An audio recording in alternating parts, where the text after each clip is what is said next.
Денеска ќе читаме од Лука, Евангелие според Лука, 19 глава, 28 до 40 стих. Ќе ве замолам да станете само да го читаме Божјиот збор. Ќе имаме еден интересен вовед, па ќе одиме на главниот дел. Вика, кога го рече тоа, тој тргна понатаму, искачувајќи се кон Ерусалим. И кога се приближи до Витфагија и Витинија, до така наречената Маслинова гора, испрати два ученика, велејќи: одете во селото од спротива, што ќе влезете во него, ќе најдете едно врзано магаре кое ни еден човек не го јавал. Одврзете го и доведете го. И ако ве праша некој зошто го одврзувате, кажете му вака: тоа му е потребно на Господа. Кога отидоа, испратените најдоа како што им беше рекол, и кога одврзаа магарето, стопаните негови им рекоа: зашто го одврзувате магарето? Ти одговорија: потребно му е на Господа. И го доведоа кај Исус, па штом ги нафрлија облеките своји на магарето, му помогнаа на Исус да се качи, и додека минуваше тој, ги постилаа своите наметки по патот. А кога наближи до подножјето од Маслиновата гора, Елеонска гора, сето мноштво ученици почнаа радувајќи се громогласно да го прославува Бога за сите чуда што ги видоа, велејќи: благословен е царот кој доаѓа во името Господово, мир на небото и слава во висините. А некој фарисеи од народот му рекол: учителе, забрани им на учениците твои. Но тој му одговори и рече: ви велам, ако тие замокнат, камењата ќе повикаат: burn. Амен. Повелете седнете. Јас учам нови фрази од младиве. Burn е многу важна фраза. Кога некој ќе те наседне на нешто, burn. Исус вака на фарисеите им кажа: ако овие замокнат, камењата ќе почнат. Толку и нема што да кажат поише. Вчера беше Лазарева сабота. Лазарева сабота е денот кога Исус го воскреснал Лазар од мртвите. Јас се сеќавам на времето во селото, барем кај што пораснав до 8-та година, девојчиња беа облечени во народна носија, не знам дали некој се сеќава, во народна носија, и со кошници идеа по домовите и собираа јајца. Тоа ми беше интересно да го видам, беше интересен феномен, но тоа беше денот кој црквата се сеќава на моментот кога се извинувам, на моментот кога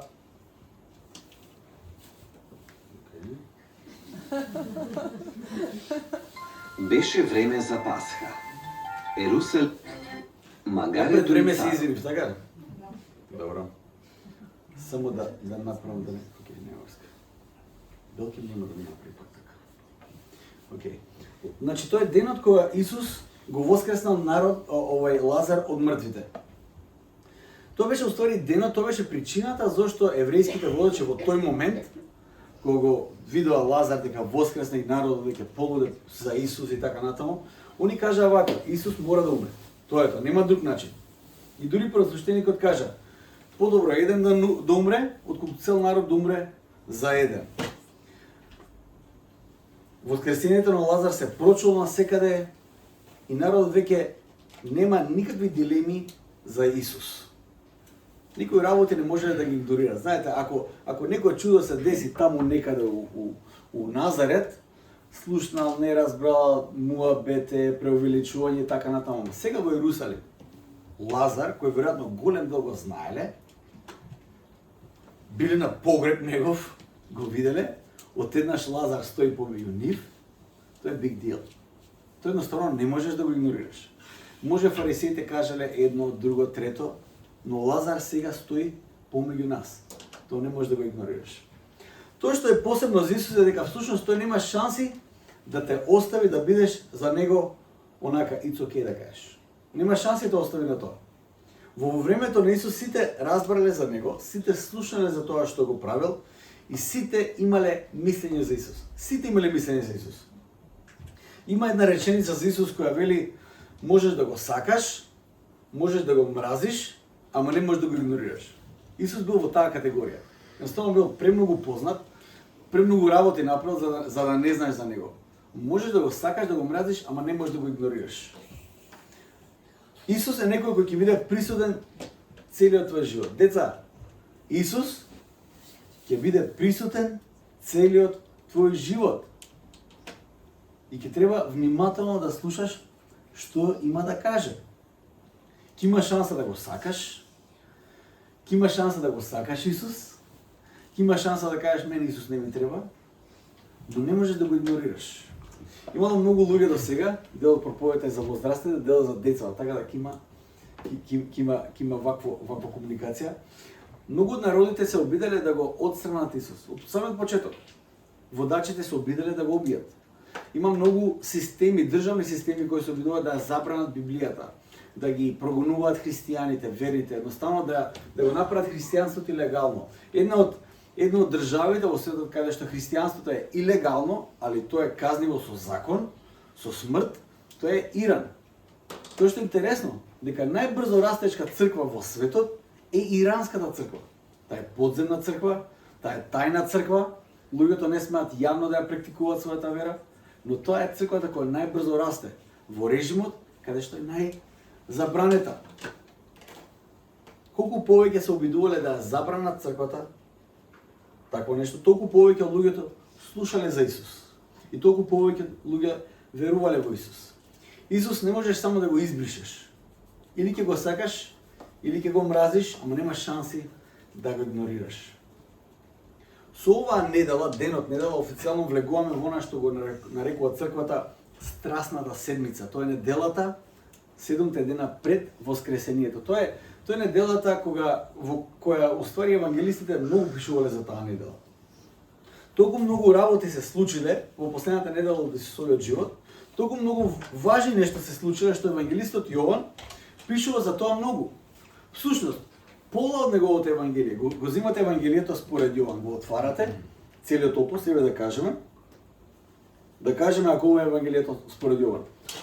Ова половина би била 33 години на Исус, од почеток, целата негова мисија, а ова половина би биле последните 7 дена на Исус. Затоа што премногу работи се случиле таму. Премногу важни работи се случиле. Тоа понекогаш се случува и со нас. Најчесто кога ќе се вратат Дори и Хана од училиште, ќе се вратат од него да како беше на училиште и одговорот е окей. И тука завршува мабетот. Да каже нешто што се случи. Не бе добро беше. А нешто те испрашале? Не. Правевте нешто тест? Не. Ништо немаше. Нешто што учевте? Па ништо не учевме. Добро, толку. Тука завршува мабетот. Ама ако нешто се случило во училиштето, ако нешто се случило на некој час, тука имаме 2 сати муавет. Затоа што нешто се случило. Имам такво чувство и за евангелието. Океј, Исус, устилот никогаш не било здодевно со Исус. Нема шанси да те биде здодевно со Исус. Со него си, одиш на секаде, толпа те следи, чуда се случуваат. Исус кажал некои работи кои никој никогаш не ги кажал во историјата на човештвото. И многу интересно. Но, за последната недела од неговиот живот, ти имале многу што да кажат. И мислам дека Јован се чувствува преплавен од тоа што се има да каже и затоа на крајот на евангелието може го мрзело поише да пишува, али кажува тоа се некои од работите кои Исус ги направил и јас ги запишав, ама ако све запишам што Исус кажал, мислам дека сите книги во целиот свет нема да го соберат тоа што Исус го направил. Така се чувствува и ова, но стилот морав да бирам.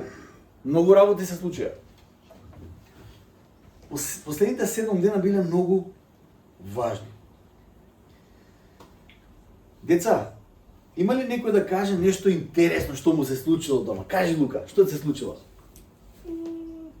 Дека имаше нешто ново. Не, Лука имал нешто ново. Тоа е многу важно, нели? Да, дедо наш ми донесе милен количка нова Hot Wheels. Зошто не сум изненаден дека Лука ќе зборува за коли? Браво, Лука. Некој друго дете нешто ново му се десило ли? Хана се крие, добро. Анастасија, има ли нешто интересно да се случи, да не можеш да престанеш да збори за таа работа? Например, за некој карате турнир. Нема. Тоа веќе не го правиш, нели? Добро. Поентава е, ако има нешто интересно да се случило, ти едноставно сакаш да кажеш за таа работа. Мораш да го раскажеш на милион начини, на сите ги кажеш. Така да за колите на Лука све знам. Секогаш кога ќе дојде ние бараме коли.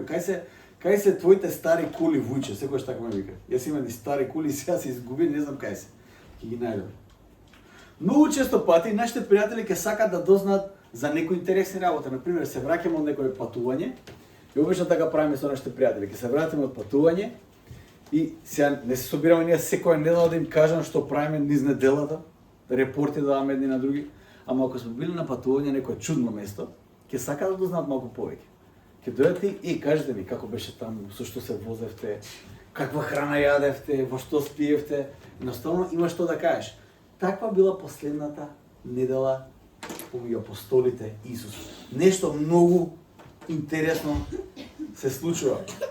Исус во никој случај не бил обичен. Можам само да замислам какви се прашања имале за нив луѓето за апостолите по прашање на Исус. Можете ли да замислите сега овде да биде евангелистот Јован со нас? Го читаме Евангелието и викаме, вау, Јован, многу добро Евангелие. Може ли да кажеш некоја приказна која е надвор од Евангелието? Што стварно се случило во тој момент? Како им кажа на фарисеите? Ја мислам дека ќе бидам превозбуден да го прашам Јован што се случило. Сакам да дознам нешто повеќе.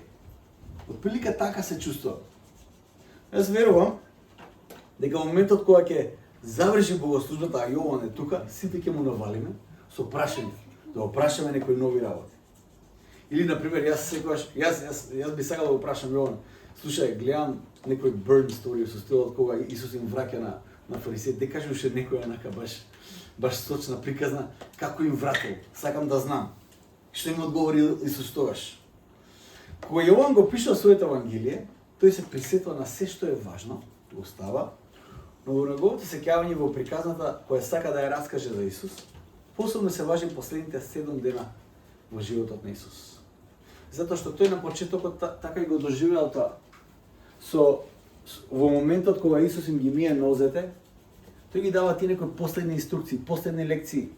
И често пати им кажува, не им го кажува тоа со зборови, но на начинот на кој им го кажува. Им вика, ќе им каже вака сега, ништо ако не запамтивте до сега што бевте со мене 3 години, немојте ова да го заборавите. Им кажува некоја лекција, им кажува нешто. Треба да кога ќе го читате Евангелието според Јован, ве охрабрувам сега оваа недела до Великден, прочитете го. Приметете ги сите тие моменти кога Исус им кажува нешто посебно. Нешто посебно им открива на апостолите. И доаѓаме до нашата денешна приказна цветници. Доаѓаме до цветници. Спремни сме за видеото? Лука? Спремен ли си? Ајде да го гледаме се. Може ли? Спремни? Ајде видиме што ќе кажеш. Беше време за Пасха. Ерусалим беше полн со луѓе. Кога Исус стигна на Маслиновата гора, ридот од кој се гледа Ерусалим, тој им кажа на двајца негови ученици да најдат магаре. Океј, отидоа да барат магаре, така? Океј.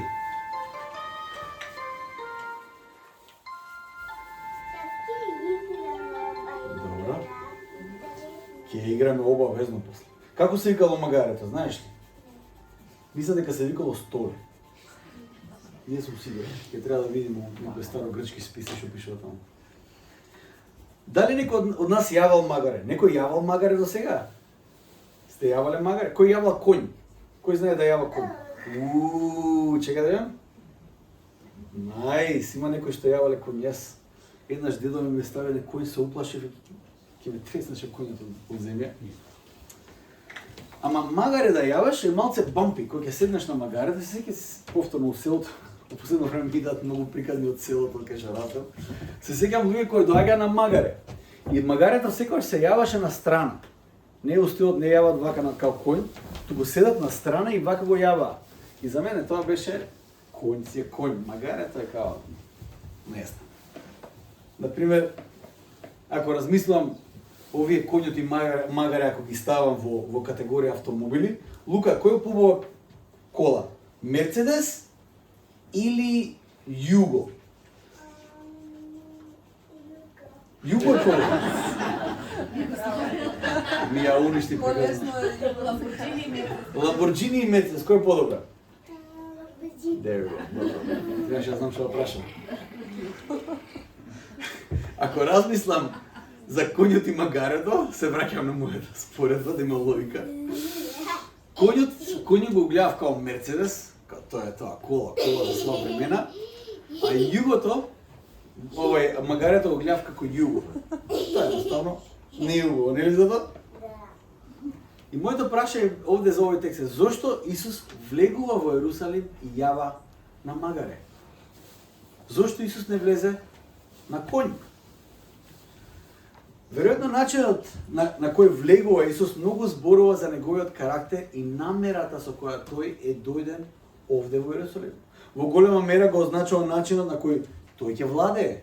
Ако влегува како цар и влегува со магаре, го отсликува карактерот на неговото владење. Сите очекувале царот на Израел да влезе со план како да ја победи империјата која владее во тој момент. Сите биле обременети од Римската империја. Биле обременети од сите тие даноци кои треба да ги плаќаат, сите тие рестрикции за обожавање, сите тие што ли све немало.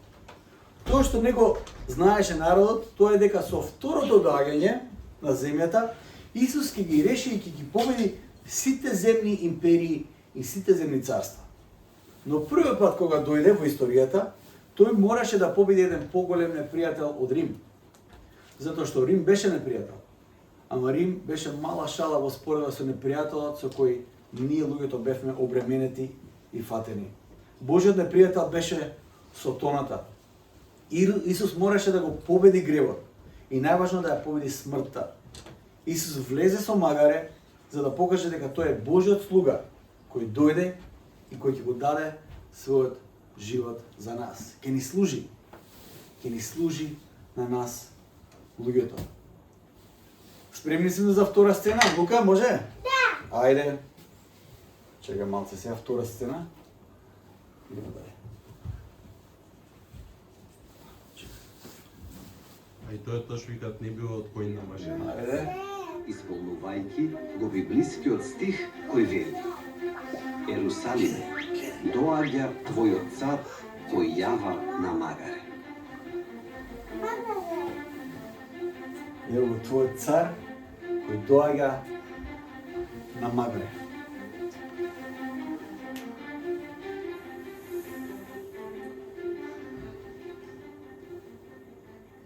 Треба да има полесен начин за тоа, но нема.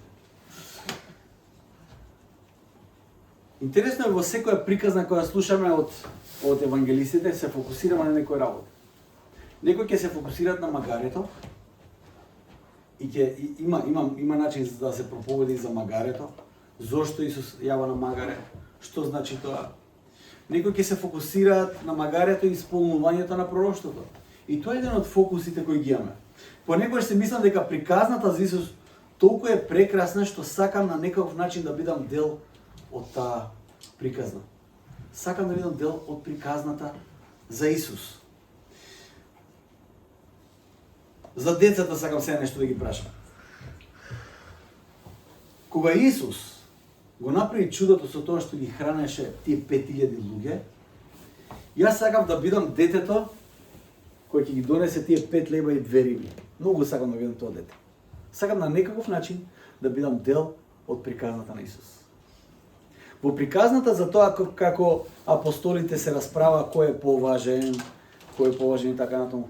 Кој повика Исус да стои помеѓу нив? Што мислите ве, деца? Ја знаете приказната? Кога се расправа апостолите. Кој викна Исус да стои таму помеѓу нив? А?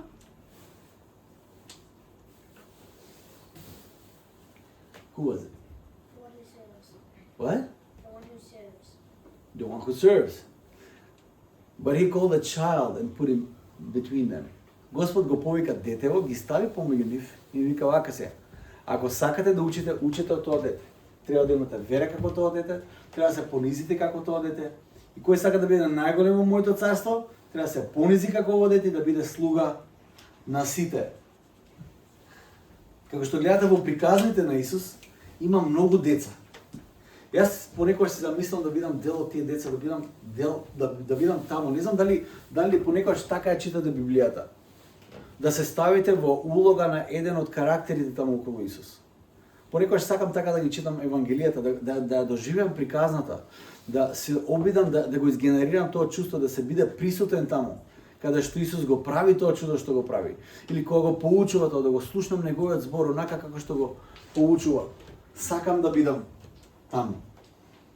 Понекогаш толку посакам да бидам дел приказан за Исус, спремен сум да бидам тоа магаре на кој Исус ќе јава. Само да бидам таму. Да видам што Исус прави. Тоа што е интересно е дека ако веруваме во Исус, ние сакаме да сме дел од неговата приказна. Бидејќи приказната за Исус не завршува со крајот на Библијата. И тоа е најубавата работа за Исус. Знаете, ја имаме Библијата и понекогаш викам, баш сакав да бидам дел од оваа приказна, прекрасна е. Но тоа што е интересно е дека крајот на приказната не завршува со последната книга од Библијата. Всушност, приказната за Исус оди понатаму. Многу поважна приказна е таа. Има многу повеќе глави од колку што може да ги прочитаме тука. И тоа што е интересно, има една друга книга која всушност е важна за нас. Кога апостолите му служеа на Исус, кога апостолите служеа со Исус насекаде, тие беа воодушевени од тоа што Исус го прави. Но Исус им каже вака се: не радувајте се затоа што гледате чудо дека се случуваат и така натаму, туку радувајте се затоа што вашите имиња се запишени во книгата на животот. Има уште една книга во која е многу важна да бидеме ние запишени, а тоа е книгата на животот. Она што ние го викаме радоста на спасението, тоа треба нас да не обземе. И одиме на палмините гранчиња сега. Можеш една сцена? Може. Ајде.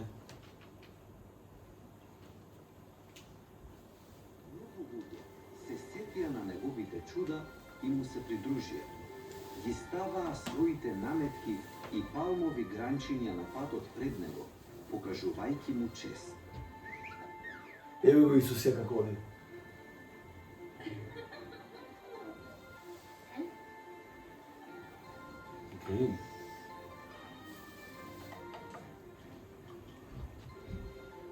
Некои ќе се фокусираат на палмините гранчини. Често ќе се фокусираме на палмите. Што значи тоа? Има една приказна од прва Макавејска книга. Тоа се дефтероканонски книги кои ги немаме обично во протестантските верзии на Библијата, но ги има во тие историски книги кои се меѓу заветни книги. Помеѓу Малахија, последниот пророк од Стариот Завет, и Јован Крстител, првиот пророк од Новиот Завет, како и да го рачунаме тоа, има некои историски книги кои почнале да циркулираат низ еврејската заедница. Еврејска историја, еврејски преданија, еврејска апокалипса, меѓу кои е книгата на Енох и така натаму.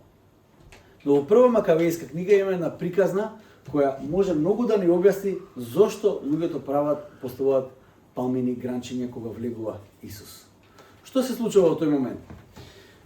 Во прва Макавејска книга имаме борбата на макавејците против тогашниот император и се борат против нив. Имате една војна која трае доста време и таму се случуваат некои чуда и Јуда Макавејски извојува победа. И тој станува цар по заслуга. Јуда Макавејски не е од лозата на царот Давид, па да го наследи престолот, туку тој станува цар по заслуга. Тоа значи дека Јуда Макавејски донел победа, народ го прогласува за цар и неговата линија, неговата лоза почнува да владее со Израел. И како го пречекуваат израелците тој цар, Јуда Макавејски? Кога тој влегува во Ерусалим, сите земаат палмини гранчиња и постилаат пред него. Со други зборови, кога евреите го направиле тоа на Исус, тие навестуваат дека сега признаваат еден нов цар на евреите. Го дочекуваат царот Исус. И доаѓаме до четвртата сцена, која е Осана, во која тие пеат Осана на Давидовиот цар. Затоа извикуваа: Осана, благословен е оној кој доаѓа во името Господово. Благословен е царот на Израел. Благословен е царот на Израел. Осана, благословен е оној кој доаѓа во Божјото име. Некои ќе се фокусираат на зборовите кои ги кажуваат, кои ги кажува народот. Конечно сите препознаат дека Исус е царот. Им текна. Мене повеќе ме интересираат зборовите кои тие ги употребуваат. Осана. Што значи осана? Осана значи спасене. Преводот на осана значи спасене. Но спасене од што? Од кого? Зошто го извикуваат овој усклик? Дали само го кажуваат тоа онака или навистина го бараат тоа од Исус? Знаете, во секојдневниот говор има многу работи кои изгледаат како молитва. Например, во нашиот народ, кој ќе се зачуди, ќе каже Господи Боже. Го кажуваме тоа, нели? Као народ. Тоа молитва е, вистинска молитва е таа или само онака не излева? Господи Боже. Или оние што се малце изложени на глобалната култура и кажат Jesus Christ, Jesus или нешто да кажат, ја го кажувам тоа многу често пати. Дали тоа е вистинска реална молитва која излегува од мене или само онака го кажувам? И дали ова осана, извик на осана на евреите, на вистина е осана дојди спасене или еквивалент на Господи Боже? На што е тоа? Благословен нека е царот Израилев. Тоа мислам дека веќе го кажуваат намерно. Благословен нека е царот Израилев. И дали навистина тоа го мислеа? Дали навистина Исус е царот на нивниот живот? Што значи Исус да биде твој цар? Сега само ги прашам децата да видам дали може да ми кажат нешто. Ќе прашам на македонски, ама после на англиски. Деца, што значи Исус да биде твој цар? So, guys, girls, what does it mean for Jesus to be your king? I'd like to hear some comments. Што значи Исус да биде цар? Што значи тоа? Да носи круна? Не. Комплетно му веруваш. Добро. Еве некој искоментира. Има ли некој друг нешто да каже? That's a hard question. It's a very hard question. Што значи Исус да биде твој цар? Тоа е една од тие работи кои ги кажа, навистина комплетно да му веруваш. Така е. Но и тој да владее со твојот живот, да владее во секоја ситуација со тебе.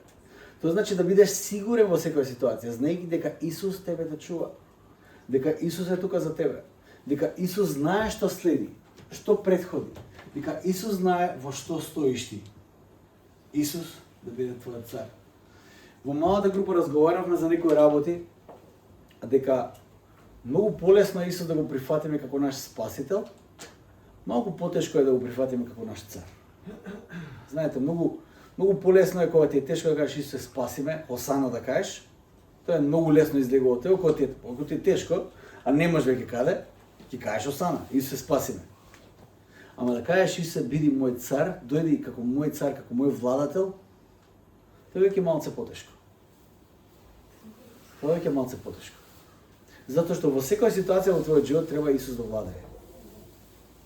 И тоа е потешка работа. И доаѓаме до последната сцена од фарисеите кои го видоа Исус, негодува фарисеите. Кажи им да замолчат Исуса.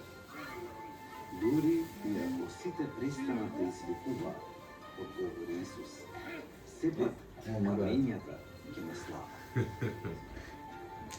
Магарето ќе го гризнеш ово. Има една интересна работа сега тука. Народот ликува, фарисеите негодуваат. Некои можеби кои ќе четат приказната ќе се фокусираат на фарисеите. Зошто така постапиле? Фарисеите обично ги гледаме како негативците во приказната и се они негативците од приказната, но тие себе така не се гледале. Мора да сватите дека они себе не се гледале како дај да направиме само беѓа, дај само да уништиме нешто, не, во никој случај така не. Фарисеите не се еквивалент на кумот од The Godfather, у стилот Корлеоне. Се подига против системот, да има заработка, да убие некој тој што треба и да владее со градот. Тоа не се фарисеи, тоа не е нивниот профил. Еко може би некој така ги гледаме. Тоа што е жално е колку фарисеите промашија се живо. Се живо промашија. Значи не се однесува за тоа колку информации имаш. Ако некој имаш информации, тоа беа фарисеите. Те го знаеа Стариот Завет на памет. На памет. Или колку си искусен. Тие беа најискусните, тие беа старешините на народот. Или на каква позиција си. Тие беа на позиција на апсолутно религиозен авторитет. Не се работи ни за тоа. Дури и да ги имаш сите тие предиспозиции, дури да го имаш сето тоа знаење, сепак можеш да пропуштиш нешто важно. Можеш слободно, како што кажал Гамалил, да водиш војна против Бога, а ти да мислиш дека си во негова служба и на негова страна. Тие беа она што ние го викаме искрено во заблуда. Искрено во заблуда. Тоа е концепт кој постои. Еден момент кој мене ми отскокнува, а кој е продолжение на овој текст и е завршница која открива многу, е текстот кој следи после тоа. Во литературната форма, ако читаме било која приказна, во текстот има почеток, нели? Има еден важен дел од секоја приказна која се вика заплет или климакс, кој термин да го употребувате. Тој е важниот момент каде приказната оди кон својот врв, каде што се вжештува нештото, каде што приказната има еден твист, еден врв на приказната, една кулминација. Секоја приказна го содржи тој дел. И тоа од прилика изгледа вака. Јас направив една, ќе ми извините ако не изгледа убаво. Само, а не, во сликите беше, се извинувам. Вака изгледат приказните. Ова е почетокот, заплетот, климаксот, тука се случуваат некои страшни работи и после има нагол пат и расплет и завршница. Отприлика така, секоја интересна приказна е таква. Не постои флат приказна, онака приказна која нема некој развој. Тие ги бе најдосадни, тоест тие приказни не се популарни затоа што се досадни. Но секоја приказна го има, ја има отприлика оваа форма. Тој диаграм го следи. Така и во Исус. Приказна на Исус. Исус се раѓа според очевидците таму, според народот кој викале Осана. За нив Исус се родил, живеел ово, тука некаде ја почнува својата служба и проповеда, прави чуда, на секаде оди, има противници, се расправа со нив. Тука веќе го воскреснува Лазар и доаѓа климаксот, кога Исус влегува во Ерусалим. Тоа е ура, тоа е голема ура. Доаѓа тука, Исус влегува во Ерусалим, ти не знам што очекувале таму, не знам како бунт, каква револуција, и од една што не се случува, Исус не ги екипира, не прави војска, не прави коништа и така натаму, конјаница да го следат. И од еднаш, нивната приказна се спушта толку доле, што следниот пат кога тие го гледат Исус, наместо Осана, спасине, царо Израелев, овде во овој момент, те знаете што викаат? Расни го. Отприлика тоа се случува. И го имаме крај. За нив тука отприлика завршува приказна. За народот Христовото влегување беше кулминација, кој имаше еден плот твист, една пресвртница која тие не очекува, беа крајно разочарани. Гледајќи во истиот народ, како само после неколку дена, со ист жар, викаат расни го. Но како Исус ја доживува состојбата на народот? Ја мислам дека Исус ја доживува состојбата на народот вака. Наопаку. Исус се раѓа, ја почнува мисијата, на почетокот нема многу противници. Има луѓе кои го прашуваат, на почетокот доаѓа Никодим, многу пријателски го прашува, учителе, го вика дури и учителе, разбирате? Нема многу галама околу него. Океј, прави некои работи, не разбира точно што прави. Има искрени прашања, искрени ово. Но тука кога доаѓа Лазар, Исус гледа дека состојбата кај народот се спушта скроз доле, затоа што нивните очекувања се сосема различни од она што тој сака да го исполни. Знаете, кога разговараме со некој, а сме на две различни фреквенции, не знам дали сте имале таков разговор. Зборите со некој, ти кажеш едно, он слуша сосема друго. Сосема трето слуша. И не може да дојдеш на иста бранова должина. Исус кажува една работа, им кажа на апостолите, одам во Јерусалим, таму ќе бидам фатен, таму ќе бидам распан, и Петар се спушта доле и му кажа на Исус, немој така да збориш, срамота е тоа. Кој ќе те убие тебе? Далеко да е тоа од тебе. Исус му кажува, бегај од мене Сотон. Доаѓа Исус, влегува во Јерусалим, народ вика Осана, Осана, но Исус знаејќи што после ќе извика тој народ, он тоа свано го доживува токму вака. Ужасно, затоа што знае сите исти гласови, го гледа истиот жар, кој после само неколку дена, после само 5 дена, ќе вика распни го. Истата толпа. Исус го доживува токму тоа. Има еден концепт посебно во Евангелието според Јован кој се вика Христовиот час, Христовото време. Кога Марија му кажува на Исус дека снемало вино, првото чудо што го прави Исус, и му вика, Исусе, снема вино, среди нешто тука. Марија фаќа врски кај Исус, нели, за да има вино. Исус вика, што бараш од мене, жено? Мојот час се уште не е дојден. Христовиот час се уште не е дојден. Кога има еден голем празник во Јерусалим, неговите браќа и сестри му викаат на Исус, слушај, ти почна со оваа јавна служба, сега супер е тоа, ама ако сакаш да дознаат, мора да дојдеш во Јерусалим. Оди таму, покажи се, направи некое чудо, кажи нешто во оно на плоштадот. Исус вика, за вас секогаш е времето, за мене сега не е овој час. Не е ова сега моето време. Исус влегува во Јерусалим и сите мислеа дека сега е неговиот час. Сега и овде. Овој момент ни покажа дека само Исус може да има вистински поглед на нештата и на секоја ситуација и тој најдобро знае кога е неговиот час, кога е Божјото време за неговото делување. Тој добро ги знае мислите на луѓето, нивните намери, има целосен поглед на нештата. Тој многу добро погледна на оваа еуфорија кога тој влегуваше, на сите тие пламени гранчиња, тој многу виде во срцата на луѓето преку тие зборови. Тој гледаше преку зборовите Осана, преку добро дојде цару Израелев, гледаше во срцата на луѓето. И тоа кај него предизвика една работа. Ако читаме во Лука, како завршува оваа сцена, ќе видиме дека Исус прави една работа таму. Вели вака, во Лука 19:41 до 44. А кога се приближи и го виде градот, Исус веќе одеше, постила палмени гранчиња, го очекува, извикува за него. Исус го гледа градот Јерусалим, во кој тој влегува во тој момент, и вика, заплака над него и рече, кога би можел во овој твој ден, во овој час, и ти да го дознаеш она што е потребно за твојот мир. Но тоа е сега сокриено од твоите очи, зашто ќе дојдат денови за тебе и непријателите твои ќе те обкружат со ровови и ќе те обколат и ќе те притеснат од сите страни и ќе те разорат тебе и децата твои во тебе и нема да остават камен на камен од тебе, зашто не си го позна времето, кога беше посетен.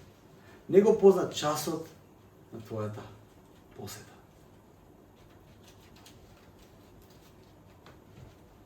Многу важен е Христовиот час на неговата посета во нашиот живот. Многу е важно. Често пати сме расијани. Дали сме расијани од нашите очекувања, очекуваме некако работи да се развијат во еден правец. И го очекуваме тоа.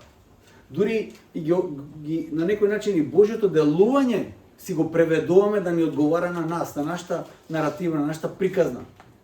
Очекуваме така да биде. Расејани сме од сите тие гласови во светот, како што беше расејан Јерусалим. Едноставно има своје очекување, има своја идеја за што Исус треба да прави, кој тој треба да биде, како треба да влезе, каква мисија треба да има. Моето прашање е следно. Кога Исус веќе ги знаеше тие работи, Исус знаеше се, апсолутно знаеше се, тогаш зошто седна на тоа магаре? Зошто влезе во Јерусалим на еден таков начин? Не сакаше валја да им даде некоја лажна надеж? Тоа ли сакаше Исус да направи? Не сакаше лажна надеж да им даде. Зошто не ги укори да не викаат со тие зборови што викаат, знаејќи дека после неколку дена ќе викаат други зборови. Зошто Исус прави некои работи? Без разлика на тоа што го знае каков ќе биде крај. За покаже поента. Ќе видиме дали е за тоа. За Исус имаше многу повеќе аспекти. Како Исус гледаше на работиве? Исус на работиве гледаше вака.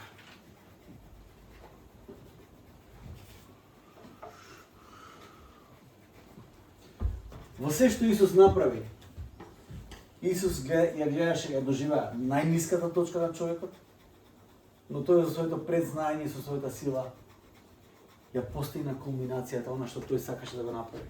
И знаете ли, кај е кулминацијата на ова? Кај ова најмногу се отсликува? Ова најмногу се отсликува на крстот. Ова беше најдолниот човек на созданието, овој момент на созданието. Најдолниот момент на тоа што јас и ти може да го направиме. Да го распнеме Бог нашиот Создател. Но превратот е тука. Иако Исус го знаеше тоа, тој таа ситуација ја искористи за спасение. Најлошото нешто Исус го искористи за спасение. Тоа што го вика луѓето беше вистина. Иако можеби ти има друга дефиниција за тоа. Тој е царот Израелев кој беше ветен од Господа. Нивните извици беа вистина. Иако очекувањата кои тие ги има беа различни. Тој на вистина ќе ги спаси. Ти вика Осана. Ти можеби има идеја дека ќе ги спаси од Рим. Но тој на вистина ќе ги спасеше, ќе ги спаси како што тие извикува. Неговото спасение нема да го адресира тоа што тие го очекува во тој момент, но ќе им даде спасение од тоа што суштински им беше потребно. Гревот и смртта. Тој на вистина го исполни пророштвото дадено за него. Не само јавањето на Магаре. Јавањето на Магаре беше знакот на исполнување на тоа пророштво. Тоа е исполнување на секое Божјо ветување и остварување на крајната Божја цел. Но тој во исто време ги редефинираше сите тие очекувања, бидејќи тој не беше царот кој тие го очекува, туку тој беше царот кој ним им беше потребен. Ти има одредени очекувања, но тој има сосема други потреби кои Исус всушност во тој момент ги адресираше. И тоа беше Христовиот час. Треба да бидеме свесни дека како што ти има различни очекувања, да не ги кудиме израелците во тој момент, на ист начин и ние денес имаме различни очекувања од нашиот цар Исус. Сосема различни очекувања. Имаме очекување тој да се пројави и да го реши тој специфичен проблем, кој ние сметаме дека е главниот проблем за нашиот живот. И знаете ли што? Како израелците тогаш многу често пати, јас сам ќе се фатам себе си. Не ќе ништо друго да видам, освен решение на тој еден мој проблем кој јас сметам дека треба да се реши. И се молам жарко за тој проблем. Треба да бидеме свесни дека на ист начин ние извикуваме Осана, на ист начин ние викуваме Царо Израелев дојди со различни очекувања, без да знаеме која е нашата вистинска потреба. Тоа ќе се прашање за нас денеска. Има ли логика нашето славење? Имаат ли логика нашите молитви? Ако често пати сме грешка, ако нашите очекувања се искривени, ако нашите зборови не се совршени, тогаш имаат ли логика нашите зборови? Има ли логика нашето славење? Имаат ли логика нашите молитви? Кога се молам, а и не знам зашо се треба да се молам. Јас се молам за една работа, остави ми треба друга работа. Тоа прашањето е, зошто да се молам? Има ли логика? Едно од прашањата како тинејџер за кој размислува беше, ако Исус се знае секој збор што ќе го кажам, туку што си играме играчки, мислам, зошто јас уопште се молам туку? Кој Исус веќе знае што е да кажам? Јас имам некои планови да кажам, а Исус веќе тоа го знае. И се чувствав катастрофа, стил, зошто да кажам воопшто? И мислам дека еден псалмист се чувствувал токму така.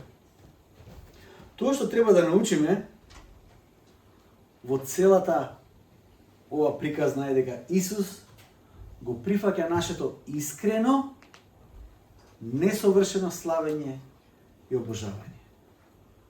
Исус го прифаќа нашето искрено, несовршено славење и обожавање.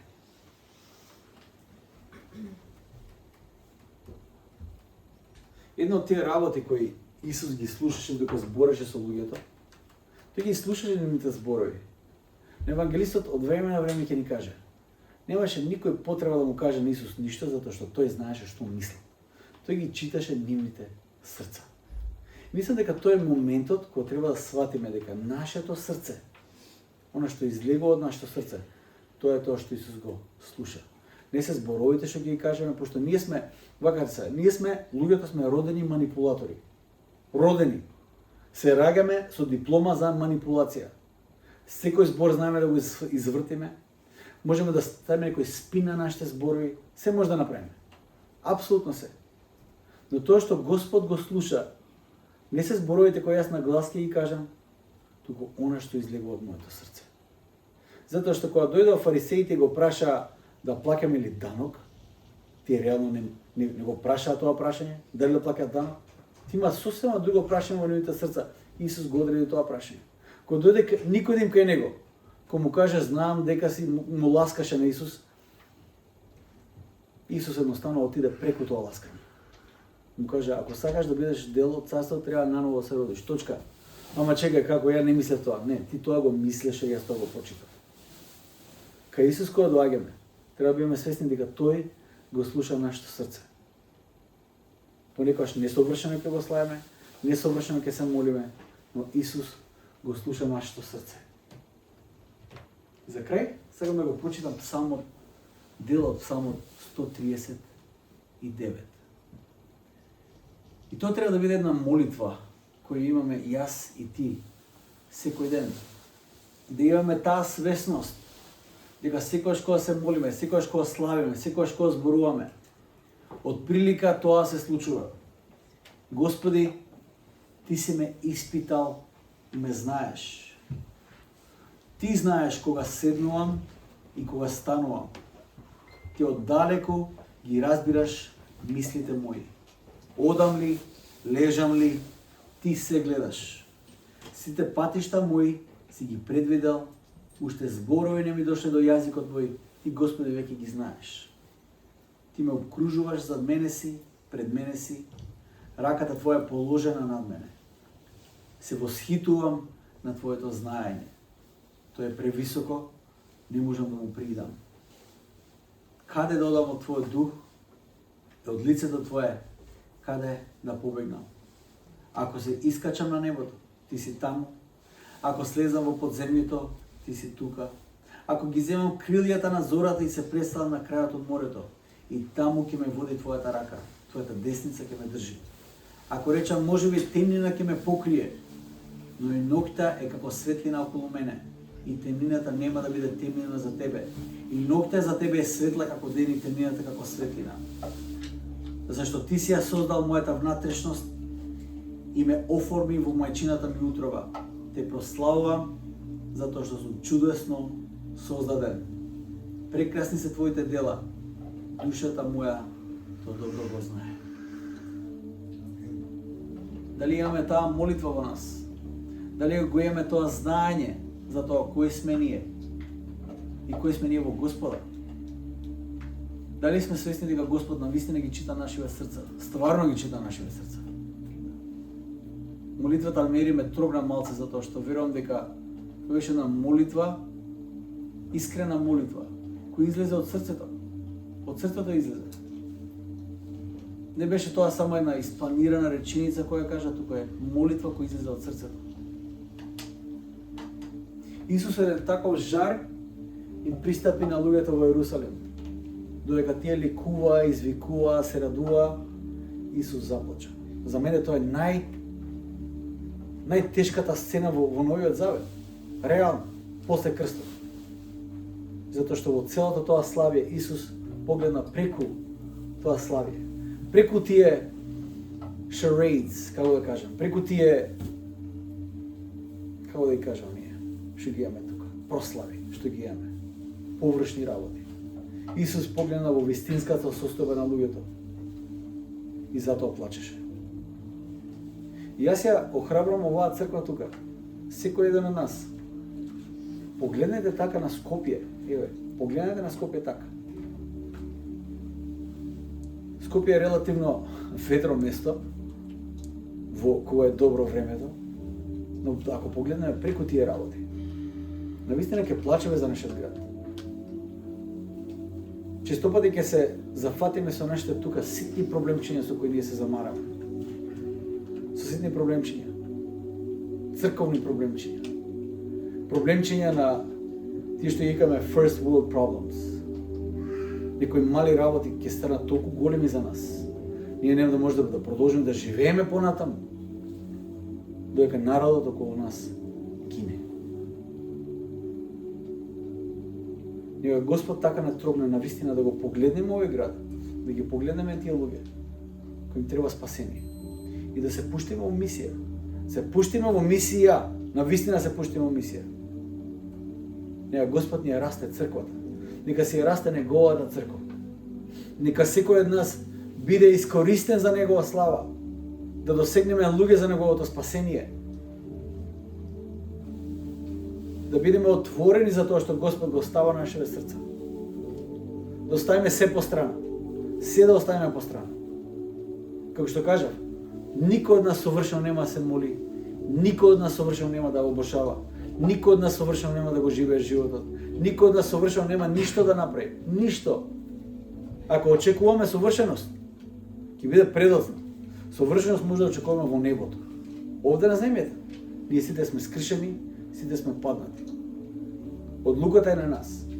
Дали ние, од таква состојба каква што сме, како што вели псалмистот Давид, ти знаеш се, знаеш кога легнувам, кога станувам, знаеш се. Кај да отидам, ти знаеш се. Дали јас сум достапен за Божјата служба во овој град? Дали ја користам секоја ситуација, секоја прилика да го навестам Божјото спасение? Дали тоа го правам? Јас се молам нека оваа црква биде мисијска црква. Затоа што ако не сме мисијска црква, ние не сме црква. Црквата не постои ако нема мисија. Стануваме институција. Институција, уште еден клуб на граѓани кој нешто прави во одреден ден од неделата. Сакам да бидеме мисијска црква, да искористиме секоја прилика да ја канализираме Божјата радост, Божјата светлина помеѓу нас, но и на народот околу нас. Да пристапиме со еден таков жар на мисијата. Да го погледнеме, да ја погледнеме состојбата на овој народ. И да бидеме трогнати, за таа состојба. Непрекинато да се молиме, да војуваме во духот, да бараме од Господ да не искористи. Не совршено, како сака нека е, нека Господ не искористи нас. Затоа што кога Господ ќе не користи нас, нашата мисија, ако само тоа ја канализира преку нас, тој ќе донесе неговата надежда на оваа земја. Ќе донесе. Нека очекуваме за неговото делување помеѓу нас. Према во нашите срца да не исчисти секој еден од нас. Секој еден од нас да не исчисти. Нека најголем дел од муабетот што го имаме биде за мисија, биде за изградба, биде за досегнување на тие што се околу нас. Како што вели апостол Павле, да не се пуштаме у празни муабети. Не треба да имаме време за такви муабети. Не треба да имаме време. Господ доаѓа наскоро. Така треба да живееме. Нека Господ не поттикне на вистина да влеземе во таа негова